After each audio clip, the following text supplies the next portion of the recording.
Du haut de ses 30 mètres, la silhouette de bronze domine fièrement le boulevard du port de Cotonou, la capitale du Bénin.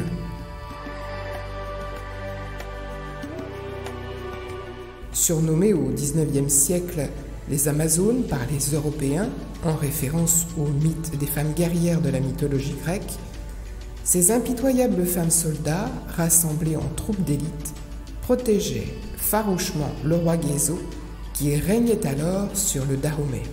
Sur cette esplanade, désormais point d'attraction et de rencontre, le monument Amazone, symbole de courage, de bravoure et de patriotisme du peuple béninois, fait écho aux œuvres d'art restituées par la France un an plus tôt.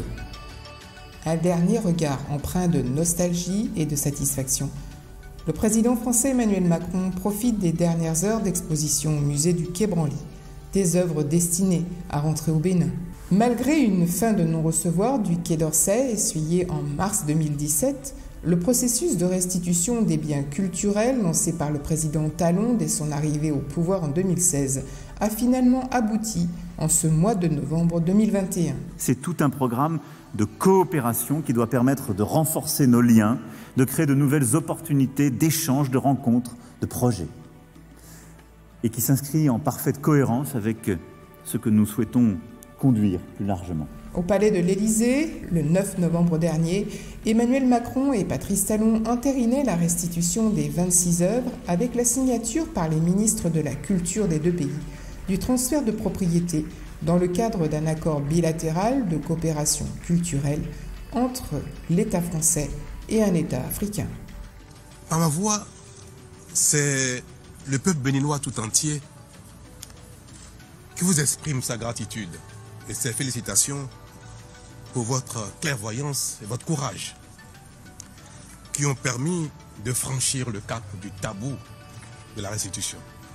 Le geste d'aujourd'hui est la possibilité pour la jeunesse béninoise, la jeunesse africaine, de retrouver des œuvres de son histoire et de son patrimoine, de pouvoir les admirer chez elle. Et je souhaite que ce mouvement se poursuive et que l'universel soit accessible à Cotonou comme à Paris. Que la restitution de 26 œuvres que nous consacrons aujourd'hui n'est qu'une étape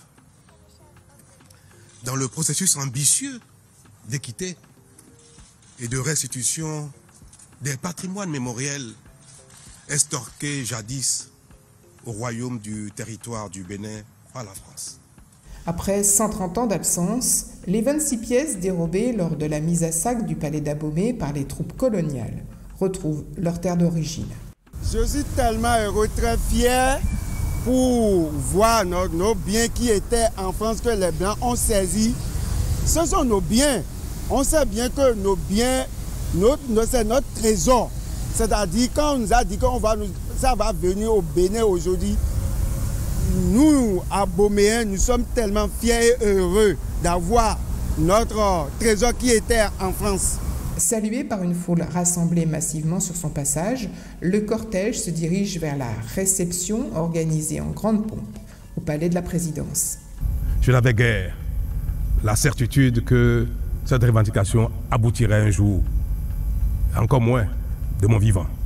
Merci pour, je ne cesserai jamais de le dire, merci pour l'honneur que me fait le Bénin depuis quelque temps. Merci pour la confiance que vous me faites. Merci pour cette fierté que vous me donnez et qui se manifeste chaque jour par nos petits succès, comme celui d'aujourd'hui. Les autorités prévoient de soumettre les œuvres à 2 mois d'acclimatation aux nouvelles conditions de climat et d'hygrométrie avant d'être exposées pendant 3 mois à la présidence béninoise dès la mi-janvier 2022.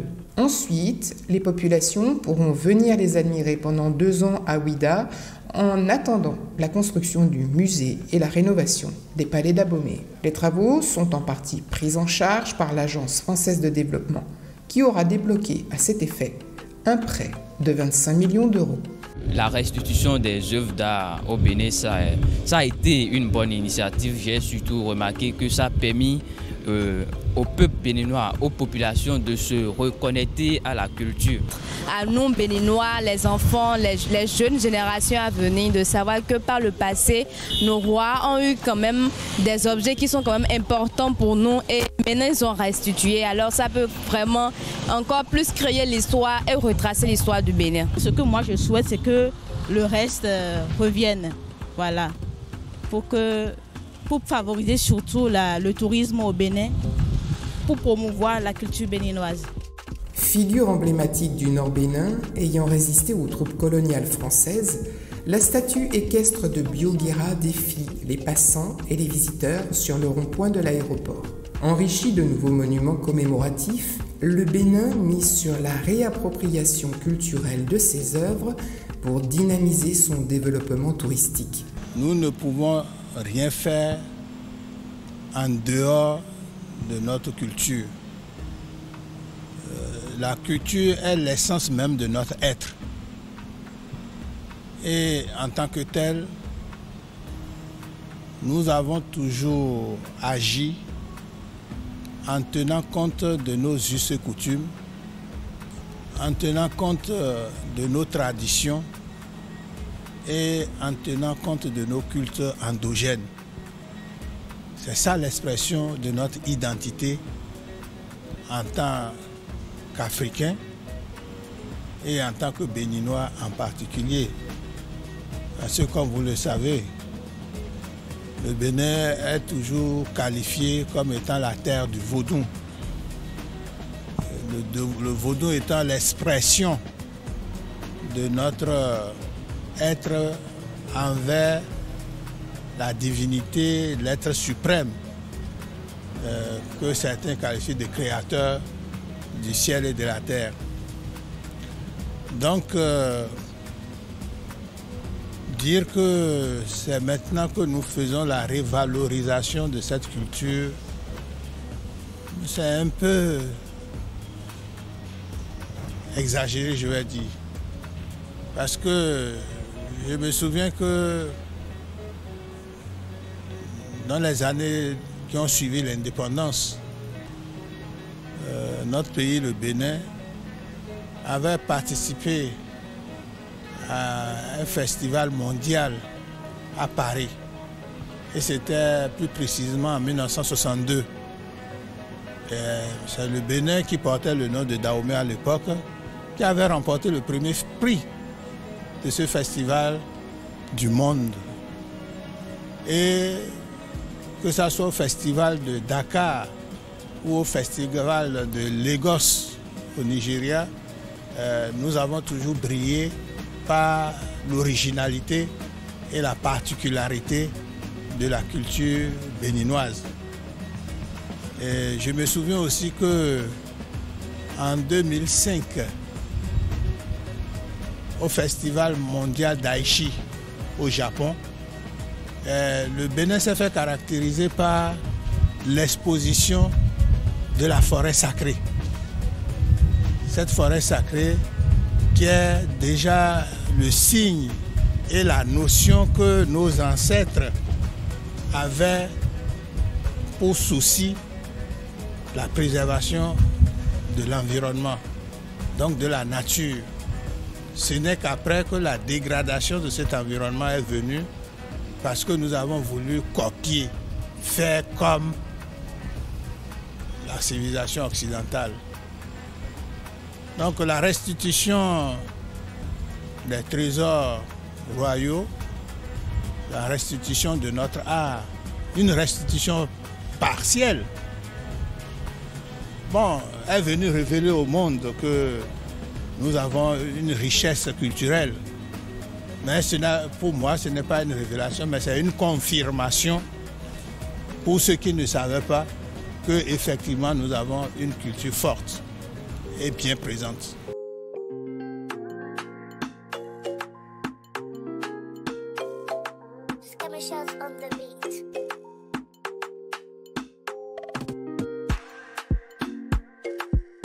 Poursuivant l'idée de raconter en peinture l'histoire et la culture du Bénin, une fresque géante met également en avant les récentes réalisations entreprises dans le pays. Soutenu par la Fondation Claudine Talon, la première dame du Bénin, et le ministère de la Culture, le projet compte atteindre un record, celui de la plus longue fresque graffiti au monde. Pour cela, des artistes graffeurs se relèvent depuis plusieurs semaines afin d'espérer peindre jusqu'à 1300 mètres de fresques sur le mur d'enceinte du port de Cotonou. Vraiment, on sent que le besoin de consommer de l'art est là et les gens s'arrêtent. Un passant qui n'a pas prévu fait un arrêt. Là, on est dans le feu de l'hôtel du port, mais regardez, les gens, dès qu'ils s'arrêtent, le feu passe au vert, ils ne bougent pas encore parce qu'ils voient, ils se plongent là-dedans.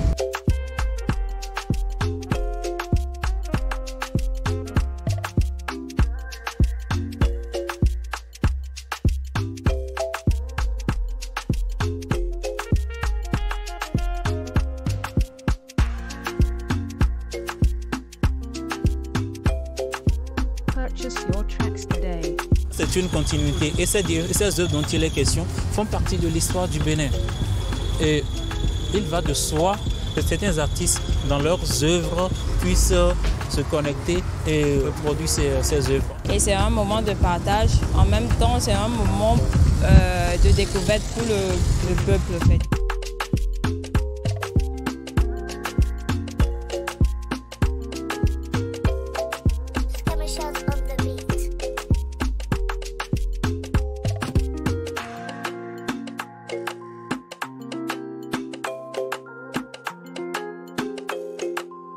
Plus loin dans la capitale, l'immense marché d'Antokpa se prépare au changement. Bientôt arrivé à terme, 9 nouveaux espaces commerciaux plus modernes seront mis à la disposition des marchands.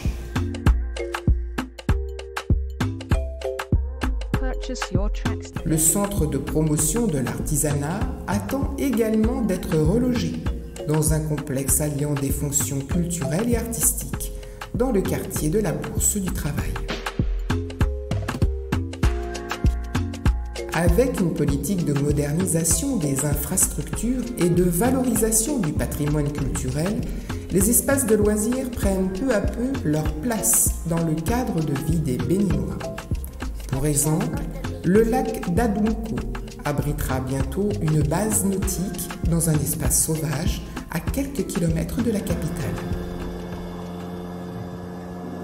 Nous, notre objectif, c'est de mettre un focus sur le site, sur le lieu, pour montrer qu'on peut découvrir des choses géniales qu'on ne peut même pas imaginer au Bénin. Seulement, nous, on s'est inscrit avec les responsables du village à amener plus de gens à découvrir l'environnement, apporter de l'assistance au village, par exemple en électricité, en eau potable. C'est des choses que moi, je discute avec les villageois et qui sont beaucoup à l'écoute et me donnent vraiment carte libre.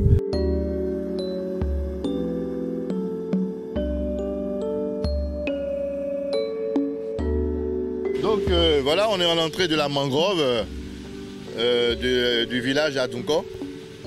Et comme vous voyez, c'est rempli de palétuviers qui descendent du haut vers le bas. Bon, il y a quelques faunes et flores. Hein? On a des oiseaux migrateurs qui passent par ici. Et il y a des petits crocodiles qu'on appelle des crocodiles nains, ces crocodiles qui grandissent, des caïmans en fait.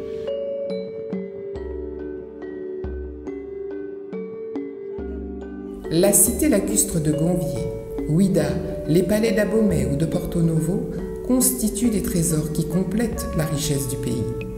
Empreint d'une histoire forte, d'une culture affirmée et d'une multitude de paysages attractifs, le Bénin ne cache plus sa volonté de devenir la première destination touristique en Afrique de l'Ouest.